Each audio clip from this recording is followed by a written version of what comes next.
چل محترم نے حدیث شریف یہ سوال ہے لمبا چوڑا ہے، وہ آپ کے مطلب کا نہیں ہے. جن صاحب کا غوری صاحب کا سوال تھا، پتہ نہیں ہے اگر سو رہے ہیں. وہ ان کو جواب امام صاحب نے دے دیا ہے، اس لیے وہ سوال لمبا چوڑا، اس کا جواب تو امام صاحب نے ڈائریکٹ ان سے پرسنلی دے دیا ہے. البتہ اس میں ایک حدیث شریف ہے، وہ آپ حضرات کے علم میں لانی. حضور پاک صلی اللہ تعالی علیہ وسلم نے فرمایا کہ ماں باپ کے ساتھ حسن سلوک میں یہ بات بھی داخل ہے. سمجھے؟ ماں باپ کے ساتھ حسن سلوک کرنا چاہیے، اچھا سلوک کرنا چاہیے. اسلام کے بنیادی احکام میں سے ہے کہ ماں باپ کے ساتھ اچھا سلوک کرو. حضور نے فرمایا کہ ماں باپ کے ساتھ حسن سلوک میں یہ بات بھی داخل ہے کہ آپ اپنے لیے نماز پڑھیں تو ماں باپ کے لیے بھی نماز پڑھیں، آپ اپنے لیے روزہ رکھیں تو ماں باپ کے لیے بھی روزہ رکھیں. یہ دو باتیں تو حدیث میں آئی، میں اس میں بڑھاتا ہوں. آپ اپنے لیے زکوٰۃ خیرات دیں تو ماں باپ کے لیے بھی صدقہ خیرات کریں. آپ اپنے لیے حج کریں نفل تو ماں باپ کے لیے بھی نفل حج کریں. یہ بھی ماں باپ کے ساتھ حسن سلوک میں شمار ہے، شامل ہے. اس حدیث شریف پر عمل بہت کم لوگ کرتے ہیں. اس مسئلے میں اختلاف ہوا تھا کہ ہم عبادت بدنی جیسے نماز پڑھنا، روزہ رکھنا، قرآن شریف پڑھنا، کلمہ طیبہ پڑھنا، یہ عبادتیں کر کے اس کا ایصال ثواب اموات کو ہوتا ہے یا نہیں. اس میں اختلاف ہوا تھا. امام ابو حنیفہ اور امام احمد رحمہم اللہ کی رائے یہ ہے کہ اس کا ایصال ثواب ہوتا ہے. قرآن شریف ہم پڑھیں گے تو ہمیں ثواب ملا تو ہم چاہیں خود رکھیں، چاہے کسی کو دے دیں. ہم نے نفل نماز پڑھی، نفل روزہ رکھا، نفل حج کیا، جب ہم نے ایک عمل کر لیا تو اس کا ثواب ہمیں ملا. جب ہم اس ثواب کے مالک ہو گئے تو ہمیں اختیار ہے، چاہے ہم رکھیں چاہے کسی کو بھیج دیں، پارسل کر دیں. ان دو اماموں کی رائے ہے کہ عبادات بدنیہ کا ایصال ثواب ہو سکتا ہے. امام شافعی اور امام مالک رحمہم اللہ فرماتے تھے کہ عبادات بدنیہ کا ایصال ثواب نہیں ہو سکتا، صرف عبادات مالیہ کا ایصال ثواب ہو سکتا ہے. یعنی آپ صدقہ خیرات کر کے مردوں کو فائدہ پہنچا سکتے ہیں اور دعا کر کے مردوں کو فائدہ پہنچا سکتے ہیں. قرآن شریف پڑھ کر، کلمہ طیبہ پڑھ کر، نفل نماز پڑھ کر، نفل روزہ رکھ کر ایصال ثواب نہیں ہو سکتا. یہ ان دو اماموں کی رائے تھی. مگر اب شوافی اور مالکیہ کے یہاں فتویٰ یہ ہے کہ عبادات بدنیہ کا بھی ایصال ثواب ہو سکتا ہے. اس لیے اب کوئی اختلاف نہیں. چاروں ائمہ کے ماننے والے اس بات کو مانتے ہیں کہ ایصال ثواب عبادات مالیہ کی طرح عبادات بدنیہ بھی ہو سکتا ہے. اب اس مسئلے میں اختلاف رکھتے ہیں غیر مقلدین. یہ جو غیر مقلدین اپنے آپ کو سلفی کہتے ہیں، یہ انہوں نے غلط نام رکھا ہے. سلفی تو ہم بھی سلفی ہیں. سلفی وہی نہیں، سلفی تو ہم بھی سلفی ہیں، اور وہ سلفی کے معنی ہی نہیں سمجھتے. اس سلفی لفظ کو غیر مقلدین کے معنی میں استعمال کرتے ہیں.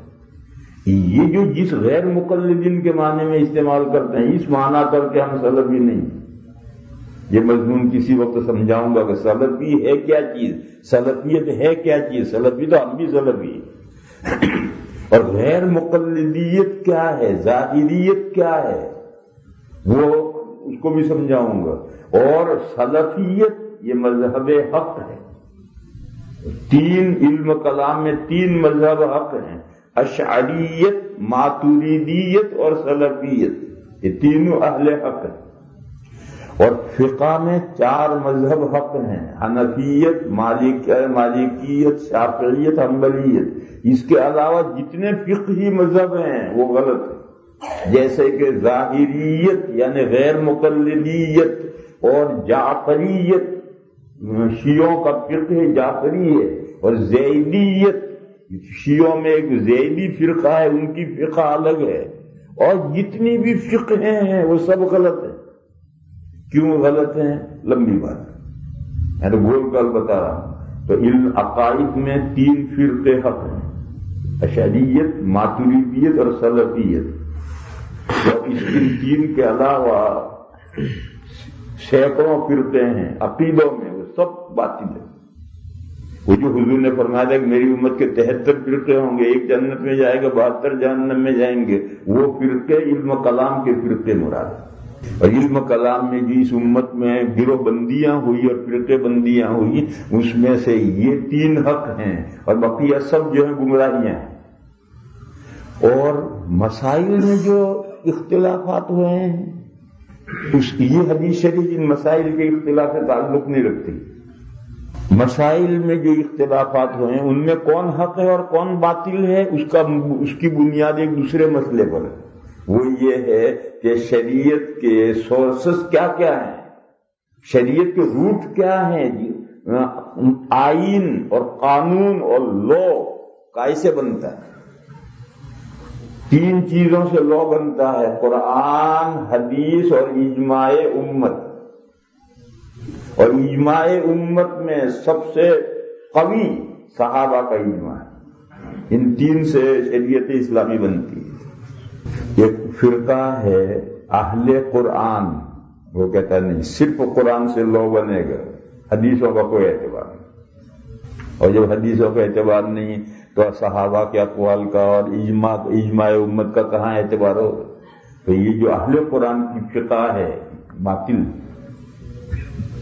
اسی طرح سے یہ جو اصحاب ظواہر ہیں، یہ جو غیر مقلدین ہیں، وہ کہتے ہیں کہ نہیں، قانون 2 چیزوں سے بنتا ہے: قرآن سے اور حدیث سے.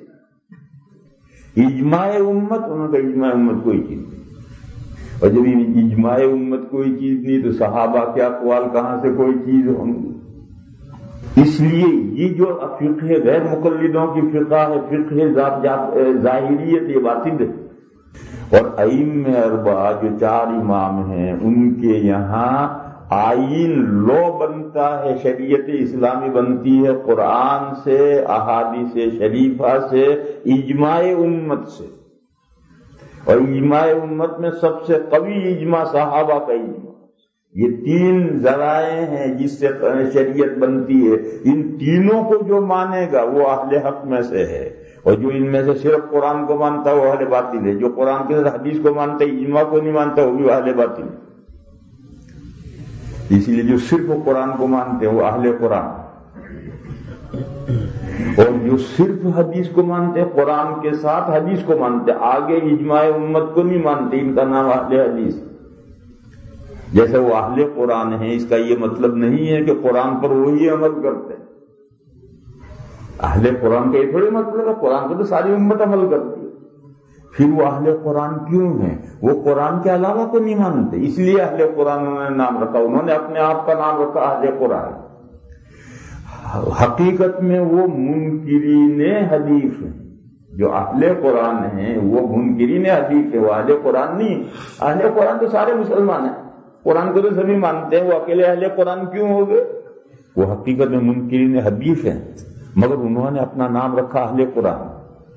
اسی طرح سے یہ جو اہل حدیث فرقہ ہے، اس نے خود اپنا نام اہل حدیث رکھا ہے. اور باقاعدہ انگریزوں کی جب ہندوستان میں حکومت تھی، تب انگریزوں کی حکومت میں انہوں نے درخواست دے کر اپنے لیے اہل حدیث کا نام الاٹ کرایا ہے، ورنہ اس سے پہلے تھے ظاہری کہلاتے تھے. تو انہوں نے انگریزوں سے اپنا یہ نام پاس کروایا. تو اب یہ اہل حدیث کیوں؟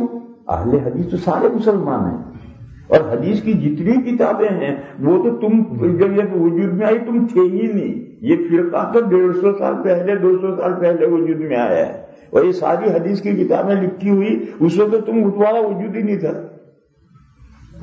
پھر تم اکیلے اہل حدیث کیوں ہو گئے؟ جنہوں نے یہ حدیث کی کتابیں لکھی ہیں، جو پڑھتے ہیں پڑھاتے ہیں، وہ اہل حدیث ہے، تم اہل حدیث ہو.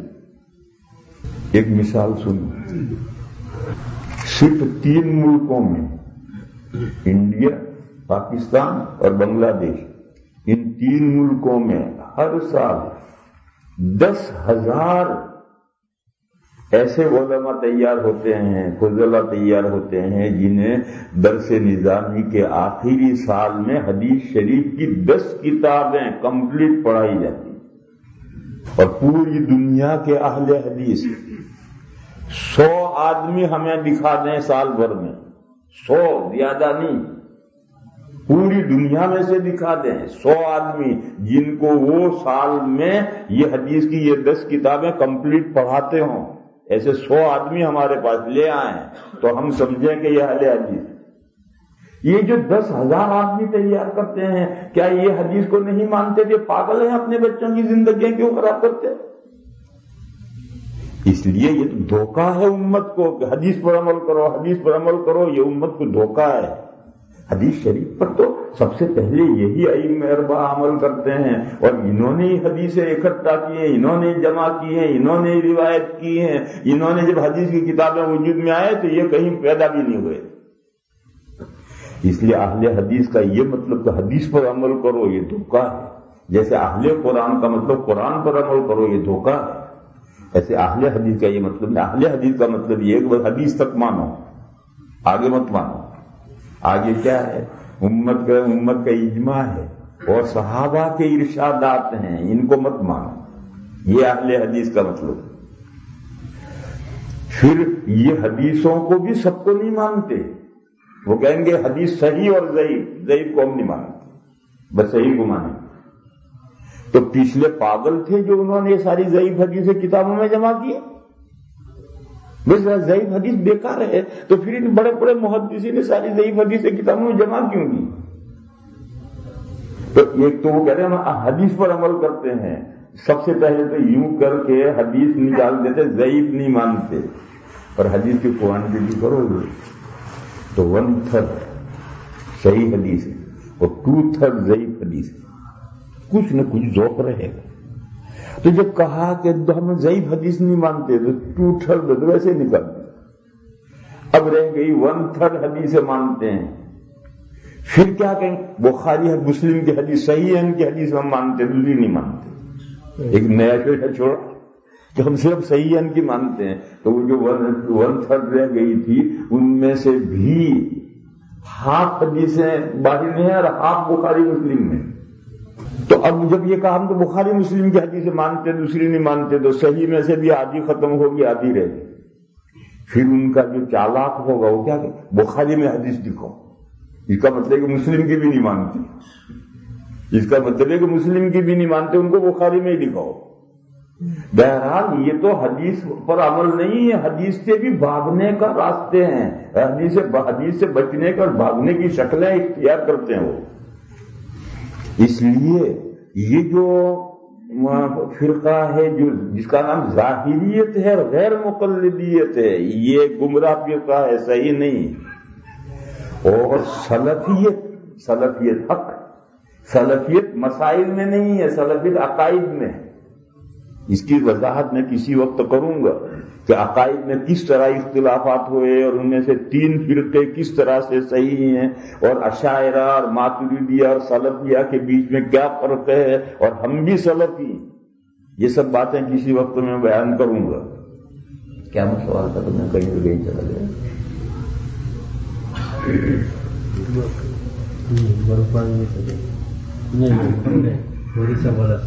ہاں گوری سوال تھا۔ تو اب یہ اختلاف صرف یہ غیر مقلدین رکھتے ہیں کہ عبادات بدنیہ کا ایصال ثواب نہیں ہوتا، قرآن پڑھ کر ایصال ثواب نہیں ہوتا، نفل نماز پڑھ کے ایصال ثواب نہیں ہوتا، عبادات بدنیہ کا ایصال ثواب نہیں ہو سکتا۔ یہ اختلاف صرف یہ غیر مقلدین رکھتے ہیں۔ مالکیہ اور شوافی ان کے یہاں فتویٰ اس پر ہے کہ ایصال ثواب ہوتا ہے، اور ائمہ اربعہ میں اب کوئی اختلاف نہیں رہا۔ جب یہ بات ہوئی تو اب حدیث شریف سمجھو۔ حضور نے فرمایا کہ اپنے ماں باپ کے ساتھ حسن سلوک میں یہ بات بھی شامل ہے کہ آپ نمازیں پڑھیں تو اپنے ماں باپ کے لیے بھی نماز پڑھیں۔ نماز پڑھیں یعنی فرض واجب نہیں، نفلیں۔ آپ نفلیں پڑھیں تو 24 گھنٹے میں 2 رکعت ابا کو ایصال ثواب کے لیے بھی پڑھیں، 2 رکعتیں امی کے ایصال ثواب کے لیے بھی پڑھیں. یہ بھی ماں باپ کے مرنے کے بعد ان کے ساتھ حسن سلوک ہے. یہ حدیث شریف ہے جو بتا رہا ہوں. اور اسی طرح سے آپ روزہ رکھیں، یعنی نفل روزے. آپ نے 7 روزے اپنے لیے رکھے تھے، ایک ابا کے ایصال ثواب کے لیے نفل روزہ رکھو، ایک امی کے ایصال ثواب کے لیے بھی نفل روزہ رکھو. آپ نے $20 اپنے لیے نفل خیرات کیے تو $5 ابا کے ایصال ثواب کے لیے بھی کرو، $5 امی کے لیے بھی کرو. اسی طرح سے اپنی عبادتوں میں ان کو شامل کرو. یہ حدیث شریف ہے، اس پر عمل کرنا چاہیے. اس میں پیسہ نکالنا ذرا بھاری ہوتا ہے، لیکن 2 نفلیں پڑھنے میں کیا دیر لگتی ہے، ایک نفل روزہ رکھنے میں کیا دیر لگتی ہے. آپ حج کرنے گئے تو حج کرنے گئے، ایک ابا کی طرف سے عمرہ کرتے ہو، ایک امی کی طرف سے عمرہ کرتے ہو، وہیں سے عمرہ ہوتا ہے. ایک ابا کا عمرہ کرو، ایک امی کا عمرہ کرو. اس پر عمل کرنا چاہیے. اور کوئی گویا غرض مسئلہ ہے کہ آپ کوئی بھی نفل عبادت کریں، نماز پڑھیں، قرآن شریف پڑھیں، کلمہ پڑھیں، روزہ رکھیں، حج کریں، نفل حج، عمرہ کریں، اور اس کا ایصال ثواب کریں. کسی زندے کو یا مردے کو، زندے کو بھی ایصال ثواب کریں. میرے بعض دوست جاتے ہیں، وہ پوچھتے ہیں مجھے عمرے میں جانا ہے، آپ کے لیے کیا لاؤں؟ تو میں ان سے ڈیمانڈ کرتا ہوں میرے لیے عمرہ کرتے آنا. اور وہ کرتے ہیں، اللہ کے فضل سے وہ عمرہ میری طرف سے کرتے ہیں، پھر مجھے آ کے اطلاع کرتے ہیں کہ ہم نے آپ کے لیے عمرہ کیا. تو زندے کے لیے بھی ایصال ثواب ہوتا ہے اور مردوں کے لیے بھی ایصال ثواب ہوتا ہے، اور اس میں خرچ کچھ نہیں ہوتا. نماز میں، روزے میں بھی پریشانی تھوڑی ہوتی. نماز میں 2 رکعت نفل پڑھنے میں کیا دیر لگتی ہے، جیسے قرآن کا پارہ پڑھنے میں دیر نہیں لگتی ہے، ایصال ثواب ہوتا ہے. تو نفل نماز پڑھو. جیسے قرآن پڑھ کر ایصال ثواب کرنے کا طریقہ تو امت میں رائج ہے، امت جانتی ہے. اور رمضان میں خاص طور پر لوگ قرآن پڑھ کر کے ایصال ثواب کرتے ہیں، لیکن قرآن کے علاوہ دوسری چیزوں کا ایصال ثواب نہیں جانتے. آپ نے تسبیح پڑھی، سبحان اللہ سبحان اللہ سبحان اللہ سبحان اللہ، 100 ہو گئی. اب یہ 100 جو تسبیح آپ نے پڑھی، اس کا بھی آپ ایصال ثواب کر سکتے ہیں. والدہ کو حساب کر دیں، باپ کو کر دیں، بھائی کو کر دیں، چچا کو کر دیں، کسی کو بھی آپ ایصال ثواب کرنا چاہیے. جو ایک تسبیح پڑھی، اس کا بھی ایصال ثواب ہوتا ہے، مگر اسے لوگ نہیں جانتے. لوگ اتنا ہی جانتے ہیں کہ قرآن پڑھ کر ایصال ثواب ہوتا ہے. اسی طرح سے نفل نماز پڑھ کر کے ایصال ثواب ہوتا ہے، اسے تو کوئی بھی نہیں جانتا. حالانکہ بھی قاعدہ آپ شروع میں نیت کیجیے، اور شروع میں نیت کرنا کوئی ضروری نہیں ہے. آپ نے نیت کی کہ میں نفل نماز پڑھتا ہوں، اچھا میں نفل نماز پڑھتا ہوں، اور یہ کہہ کر آپ نے 2 رکعت پڑھی، اور جب سلام پھیرا تو سلام پھیرنے کے بعد یہ کہنا ضروری ہے کہ یا اللہ، میں نے جو یہ 2 رکعتیں پڑھی، اس کا ثواب فلاں کو پہنچا ہے، میرے ابا کو، میری امی کو. آپ پھر یہ کہنا ضروری، یہ آپ کہو گے تو اب ان 2 رکعتوں کا ثواب وہاں پہنچے گا. تو اس لیے یہ حدیث شریف ہے، اس حدیث کو یاد رکھو، اس پر عمل کرو. اپنے مرحومین کے لیے نفل نمازیں بھی پڑھو، مرحومین کے لیے نفل روزے بھی رکھو، دوسری نفل عبادتیں کرو. اور ایک دوسرا مسئلہ ہے، وہ مسئلہ ہے نیابت کا. شوہر ہسبینڈ سویا پڑا ہے، بیوی اٹھی، اس نے کہا 2 رکعت میری بھی پڑھ لیجیے. یہ عبادات بدنیہ میں نیابت نہیں ہو سکتی. اس پر تمام امت کا اتفاق ہے، تمام امت کا اتفاق ہے کہ عبادت بدنیہ میں نیابت نہیں ہو سکتی. ہر ایک کو اپنی عبادت خود کرنی ہے، ایک کی طرف سے عبادت دوسرا نہیں کر سکتا. ہاں عبادت مالیہ میں نیابت ہو سکتی. بیوی پر زکوٰۃ واجب تھی، اس نے میاں صاحب سے کہا کہ پلیز آپ میری زکوٰۃ دے دیں. شوہر نے کہا اچھا دے دوں گا. تو اس شوہر کے دینے سے بیوی کے زیور کی پیسوں کی زکوٰۃ ادا ہو گئی، کیونکہ عبادت مالی ہے. مالی عبادت میں غریب تک مال پہنچنا چاہیے، بیوی دے یا شوہر دے، کوئی بھی دے، مال پہنچا. اور عبادت بدنیہ میں اپنے جسم کو یوز کرنا ہے. وہ تو پڑا پڑا چادر اوڑھ کے سویا ہے اور 2 رکعت بیوی پڑھ رہی ہے، تو بیوی کے بدن کے یوز کرنے سے ہسبینڈ کا بدن کہاں یوز ہو جائے. اور جو مرکب ہیں عبادتیں جیسے حج، وہ جب اصل عاجز ہو جائے تو اپنی زندگی میں نائب بنا سکتا ہے، جب تک اصل قادر ہے نیابت نہیں ہو سکتی. تو یہ